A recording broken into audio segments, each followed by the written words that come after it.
नमस्कार मंडळी. नवीन वर्षाचं स्वागत करायचं आहे. नवीन वर्ष येणार आहे, तर प्रत्येकाने ठरवलं असेल ना की आपण आपल्या नवीन वर्षी काय करायचं आहे, काय केलं पाहिजे, काय सोडलं पाहिजे. अशा अनेक तऱ्हेचे आपले प्लॅनिंग चालू झाले असतील. तर मंडळी, मी खास करून आज तुम्हाला हे सांगायला आलेली आहे की 2025 हे वर्ष आपण काय केलं पाहिजे, कशासाठी हे वर्ष चांगलं आहे. कुठलीही रास असू दे, कुठल्याही नंबरवर तुम्ही जन्माला आलेले असू देत, पण तुम्ही या पूर्ण वर्षामध्ये काय केलं पाहिजे, कुठले महत्त्वाचे ग्रह, कुठले महत्त्वाचे नंबर तुम्ही ॲक्टिव्ह केले पाहिजेत. खास करून मी आज हे सांगणार आहे. अतिशय सुपर डुप्पर हिट होणार आहे हा व्हिडिओ, कारण तुम्हाला हवे असलेला टॉपिक, तुम्हाला मनाला भावणारा टॉपिक आज मी घेऊन आलेली आहे. त्यामुळे पूर्ण पूर्ण पूर्ण व्हिडिओ पाहायचा आहे. मिस्टिकल एरा या माझ्या चॅनलमध्ये माझ्या सर्व लाडक्या व्ह्यूअर्स अगदी मनापासून स्वागत आहे.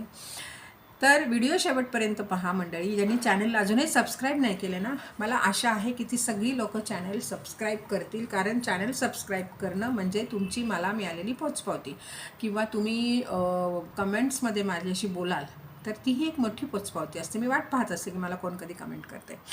तर मला सांगायचं आहे की 2025 ह्याची जर तुम्ही बेरीज केलीत मंडळी, तर 2 आणि 2 4 आणि 5 9, 9 नंबर मंगळ हा सक्सेसचा नंबर, सेनापतीचा नंबर. तर जे लोक 9 नंबरवर जन्माला आलेली आहे त्यांच्यासाठी तर हे इयर खूप छानच आहे, नो डाऊट.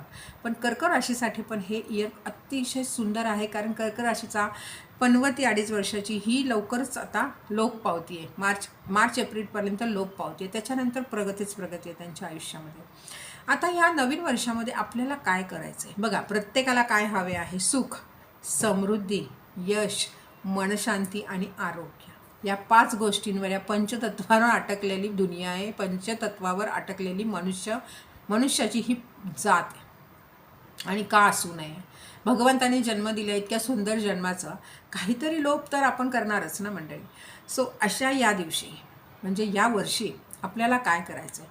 सर्वात महत्त्वाचं म्हणजे ज्यांच्या नशिबामध्ये किंवा ज्यांचा 6 नंबरवर जन्म झालेला आहे, किंवा ज्यांच्या बर्थडेटच्या पूर्ण तारखेमध्ये 6 नंबर आहे, तर त्या लोकांनी तर जास्त त्यांना मस्तच त्यांचं आयुष्य असणार आहे. पण जर तुमचा शुक्र दोष तुम्हाला आलेला असेल ना, तर तुम्हाला एक लक्षात घ्या, ज्याला शुक्र दोष येतो ना त्या व्यक्तीला पैसा टिकत नाही.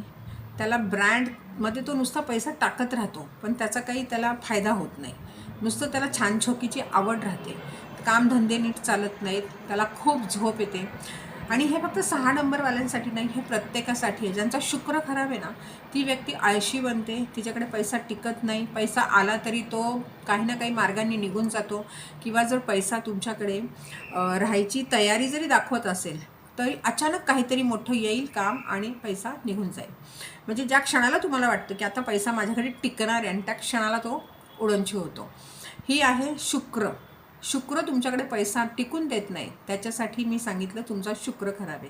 तर अशा वेळेस सगळ्या ह्या लोकांनी काय करायचं आहे, म्हणजे जे 6 नंबरला जन्माला आले, 6 तारखेला जन्माला आलेले आहेत, ज्यांच्या पत्रिकेमध्ये किंवा ज्यांच्या बर्थडेटमध्ये 6 आहे, त्या लोकांनी सुद्धा ना इथे अत्तर लावा. या उंचवट्यावर अत्तर लावा. हा शुक्र उंचवटा आहे, आपल्या अंगठ्याखालचा हा आपला शुक्र उंचवटा आहे. इथे अत्तर लावा आणि अत्तर असं चोळा. बेंबीमध्ये अत्तर लावा. शुक्रवारी आंघोळ करताना पाण्यामध्ये अत्तर टाका. म्हणजे लाईफमध्ये लक्झरी तुम्ही खेचाल. आणि हे प्रत्येकाने करा. प्रत्येकाच्या आयुष्यामध्ये शुक्र हा ॲक्टिव्ह हवेच हवे, आणि मंगळ पण ॲक्टिव्ह हवे. आणि ज्याला मंगळ ज्याच्या राशीला असेल, किंवा मंगळाचा दोष आला असेल, किंवा त्या व्यक्तीला त्रास होत असेल मंगळाचा, नाती खराब होत असतील, किंवा तोंडाने ते स्वतः काहीतरी खराब करत असतील, कारण त्यांना राग खूप असतो, तर अशा लोकांनी या पूर्ण वर्षभरामध्ये मेडिटेशनचा सराव करा. मेडिटेशन इतकं करा की तुम्हाला स्वतःला मेडिटेशन खूप वेगळ्या लेवलच्या याच्यावर घेऊन जाईल, आणि तुम्हाला मनशांती देईल. तुमच्यासाठी ते अतिशय चांगलं आहे. मंगळ ज्याला आहे त्यांनी मेडिटेशन करा. 9 नंबरची लोकं, म्हणजे ज्यांचा जन्म अशा तारखांना झाला की ज्याची टोटल 9 येते, की मुलांक 9 आहे, किंवा ज्यांच्या पूर्ण डेटमध्ये 9 आहे, अशा लोकांनी सूर्याची सेवा करा. सूर्याला पाणी म्हणजे जल अर्पण करा. ते जल अर्पण करताना पायावर पडलं नाही पाहिजे, जमिनीवर पडलं नाही पाहिजे. खाली बादली घ्या किंवा कुंडी घ्या, त्याच्यात ते पडू देत. पण जल अर्पण करायला सूर्याला विसरू नका. सूर्याचा मंत्र ओम आदित्याय नमः, ओम भास्कराय नमः, हा 2 मंत्रापैकी कुठलाही मंत्र म्हणा. थोडा वेळ तिथे उभं राहून गायत्री मंत्र म्हणायला विसरू नका. थोडा वेळ गायत्री मंत्रही म्हणा. म्हणजे गायत्री माता तुमच्यावर तिचे आशीष पूर्णपणे व्यवस्थितपणे तुम्हाला देईल. तर झालं मंडळी, ही 2 शुक्र आणि मंगळाचं मी सांगितलेलं आहे. तर महत्त्वाचे हे आहेत, कारण मंगळ हा यश देणारा आहे, भरारी देणारा आहे. तसंच सूर्याला तुम्ही फक्त जल अर्पण करत राहा. सूर्य पण भरारी देणारा आहे. पण 9 नंबर म्हणजे आपल्या ह्या इयरची टोटल येते 9, म्हणजे मंगळ सेनापती तो हावी राहणारच आहे. म्हणजे कायम तुम्ही थोडेसे रागीट असाल तर आणखीन राग तुमचा वाढेल. तर स्वतःला तिथेच सांभाळायचं की नाही, मी राग नाही करणार आहे, मला शांत राहायचं आहे, मला मनस्वी व्हायचं आहे.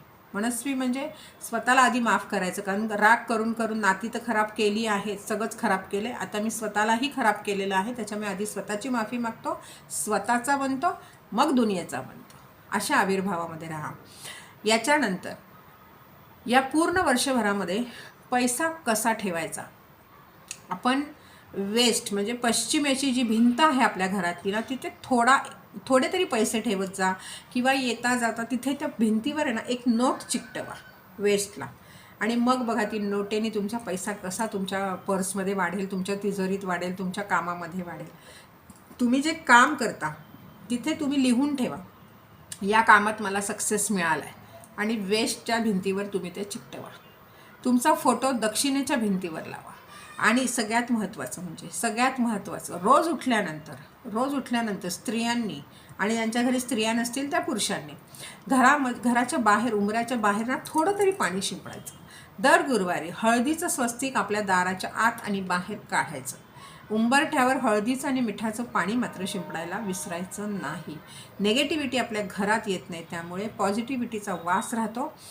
काळ्या फडक्यामध्ये तुरटी दाराच्या आतमध्ये नाही, बाहेर बांधायची. काही लोकांनी मध्यंतरी मी सांगितलं तेव्हा आत बांधली होती, तर ती तुरटी बाहेर बांधायची, जेणेकरून नेगेटिव्हिटी घरात प्रवेशच करणार नाही. आणि हे शनिवारी करायचं आहे. मंडळी, तुम्ही पर्स वापरताना ती पर्स कायम लाल कलरची असावी. म्हणजे त्याच्यामध्ये नोटा आपल्या पर्समध्ये कशाही ठेवू नयेत.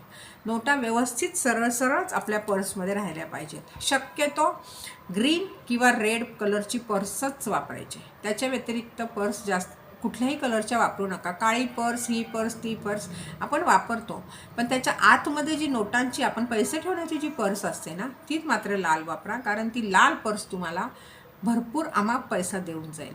एखाद्याला जेव्हा तुम्ही पैसा देता ना मंडळी, कुणालाही पैसा देताना एक लक्षात घ्या. आता माझ्याकडे ही नोट आहे, त्याच्यावरनं मी तुम्हाला दाखवते. हे बघा, आता ही जी नोट आहे, ठीक आहे, ही 500ची नोट आहे.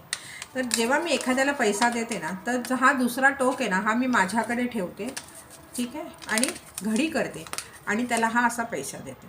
हा पैसा देताना मी काय विचार करते की मी जी नोट त्याला देते ती 100 पट डबल होऊन माझ्याकडे येईल, असं मनामध्ये भाव ठेवायचा, आणि मग समोरच्याला पैसे द्यायचे असतात कायम. आणि मग बघा ते नोट तुमच्याकडे, जी एक नोट तुम्ही 500ची जर दिली असेल, ती कशी डबल टिबल चौबल होऊन तुमच्यापर्यंत पोहोचेल, वेगवेगळ्या मार्गांनी पोहोचेल, तुमच्या कामात यश मिळून पोहोचेल. अनेक पद्धती आहेत युनिवर्समध्ये एखादा मेसेज सोडण्याचा, त्या पद्धतीने तुम्ही मेसेज सोडू शकता.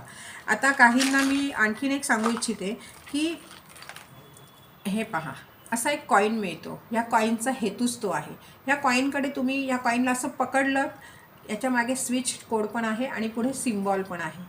हा जो सिम्बॉल आहे ना, ह्याला तुम्ही पूर्णपणे असं पकडलं आणि तुम्ही मॅनिफेस्ट केलं की मला इतके पैसे तुझ्यामुळे मिळणारच आहेत, आणि जेव्हा मला मिळतील तेव्हा मी तुझ्यासमोर एक कॅन्डल लावील आणि तुझा मी प्रचार पण करेन. इतकं तुम्ही त्या सिम्बॉलला सांगितलं ना, हा सिम्बॉल तुमच्यासाठी काम करायला लागेल. तुम्ही लाख मागाल तर तुम्हाला 50,000 नक्की देईल. सो मंडळी, ज्याला कुणाला असा सिम्बॉल हवे असेल तर माझ्याकडे त्यांनी मेसेज मला कॉमेंटमध्ये सांगा, मी त्यांना त्याच्या डिटेल्स देते. तर पर्स वापरण्याचं मी सांगितलेलं आहे, तुम्हाला अत्तर लावायचं मी सांगितलेलं आहे. ज्यांच्या मुलांचं लक्ष अभ्यासामध्ये लागत नाही आहे ना, अशांनी आपल्या मुलांना स्वामींच्या सेवेमध्ये स्वामींचा रोज जप करायला सांगा, किंवा ते करणारे नसतील तर त्यांना कानावर जप जाईल अशा पद्धतीने त्यांना जप ऐकायला जाईल. अशा पद्धतीने घरामध्ये तुम्ही जोरात जप म्हणा, किंवा तुमच्या घरामध्ये मंत्राची मशीन लावा, जेणेकरून त्यांच्या कानावर तो जप पडेल. मंडळी, करण्यासारखं खूप असतं. हे जे 2025 साल येणार आहे ना, ते बरेच जणांचं आयुष्य बदलणारं, बरेच जणांच्या आयुष्यामध्ये भरभराट देणारं साल आहे. तर त्यामध्ये तुम्ही आहात का? आणि भरभराटीची वाट तुम्ही पाहत असाल, मला गॅरंटी आहे, कारण भरभराट कुणाला नको आहे, बरोबर ना? तर ज्यांना घर घ्यायचं स्वप्न आहे ना, ज्यांना घर घ्यायचं स्वप्न आहे, जे रेंटनी राहत आहेत, त्यांनी काय करावं, आपल्या घरामध्ये आपल्या वास्तुपुरुषाला रोज प्रार्थना करायची की तुझ्या कृपेमुळे माझं घर लवकर होणार आहे. आणि ही प्रार्थना रोज रात्री झोपताना म्हणायची. हे पहा, हे नवीन वर्षाचे काही अशा सूचना आहेत किंवा काही असे प्रार्थना आहेत, प्रेयर आहेत, काही अशा ट्रिक्स आहेत ज्या मी आज तुम्हाला सांगते. त्या वास्तुपुरुषाला तुम्ही राहता, त्या वास्तुपुरुषाला अगरबत्ती रोज सकाळ संध्याकाळ दाखवा. तो वास्तुपुरुष तुमच्यासाठी त्याच्या एनर्जीनी काम करून लवकरात लवकर तुम्हाला तुमचं घर मिळवून देईल. बघा, याच्यात कुठलेही मंत्र नाही आहे, तंत्र नाही, काही नाही. फक्त त्या वास्तुपुरुषाला तुम्हाला प्रे करायची आहे. तुम्ही त्याच्या अंगाखांद्यावर आज चालताय, इथे तिथे त्या घरामध्ये फिरताय, तर त्यामुळे त्याला माफी मागायची, कारण आपले पाय त्याला लागत आहेत. माफी मागायची आणि त्याला थँक्स, धन्यवाद पण म्हणायचं असतं वेळोवेळी. प्रत्येक गोष्टीचं धन्यवाद करायला लागा. धन्यवादाने काय होईल, तुम्हाला प्रत्येक गोष्ट छान पद्धतीने मिळायला लागेल आणि जी मिळणारी गोष्ट आहे ना, त्याच्यात तुम्ही समाधानी व्हाल. इतरांच्या एक ठरवून टाका, ह्या पूर्ण वर्षामध्ये मी इतरांच्या नेगेटिव्ह चर्चेमध्ये अजिबात सहभाग घेणार नाही, अजिबात सहभाग घेणार नाही. आणि मग बघा, तुम्ही खरंच सहभाग घेणार नाही. कोणी कितीही नेगेटिव्ह बोललं ना, तुम्ही सहभाग घेणार नाही याची मला गॅरंटी आहे. कारण सहभाग घेणं याची गरजच पडणार नाही तुम्हाला, कारण तुम्ही इतके बिझी व्हाल. मी सांगितलेल्या ट्रिक्स केल्यात ना, मग तुम्हाला लक्षात येईल की माझं बिझी राहणं योग्य आहे, कारण मी अजिबात नेगेटिव्हिटी माझ्याकडे फिरकत नाही. बरेच जणांना आणखीन एक गोष्ट सांगू इच्छिते. गुरुवारी पाण्यामध्ये हळद टाकून आंघोळ करा. तुळशीला गुरुवारचं दूध अर्पण करा. तुळशीला रोज संध्याकाळी 7 वाजता बरोबर जो दिवा लावतो तुपाचा ना, त्याच्या आयुष्यामध्ये कधीच कुठली गोष्ट कमी होत नाही. कर्ज असेल भरपूर ना, तर मंगळवारी त्या व्यक्तीचे थोडे तरी पैसे द्या. बँकेचं कर्ज असेल, बँकेत जाऊन मंगळवारी थोडे तरी पैसे भरा. एखाद्याकडनं कर्ज घेणार असाल ना, तर तुम्ही 10,000चं कर्ज घेतलं ना, तर ॲटलिस्ट 10 रुपये त्याच दिवशी त्याला परत द्या. म्हणजे पैसे येण्याची वाट आहे ना, तो पैसे त्या व्यक्तीकडे जाण्याची वाट पण तुम्ही तुमची रिकामी करा. कुणावरही भडकून घरातनं निघून जाऊ नका. त्या घरामध्ये परतीचा मार्ग ओपन ठेवा आणि मग घरातनं बाहेर पडा. राग हा सगळ्या गोष्टींना खातो, पण सगळ्यात पहिला राग हा तुम्हाला खातो, जे रागीट आहेत. तो मंडळी, खूप छान असा हा व्हिडिओ बनलेला आहे. अजूनही तुम्हाला असे काही व्हिडिओ हवे असतील तर मला वाटतं त्यांनी मला कॉमेंटमध्ये सांगावं. मी त्यांच्यासाठी स्पेशल असे त्यांना हवे असलेले व्हिडिओ बनवीन. तोपर्यंत हे व्हिडिओ जास्तीत जास्त आवडल्यावर शेअर करायचे आहेत. माझे सगळे व्हिडिओ बघा, मस्त शेअर करा, लाईक करायला विसरायचं नाही आहे.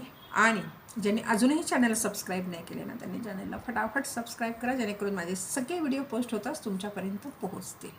तर मंडळी, पुन्हा लवकर भेटू. तोपर्यंत छान राहा, मस्त राहा आणि माझे व्हिडिओ पाहत राहा.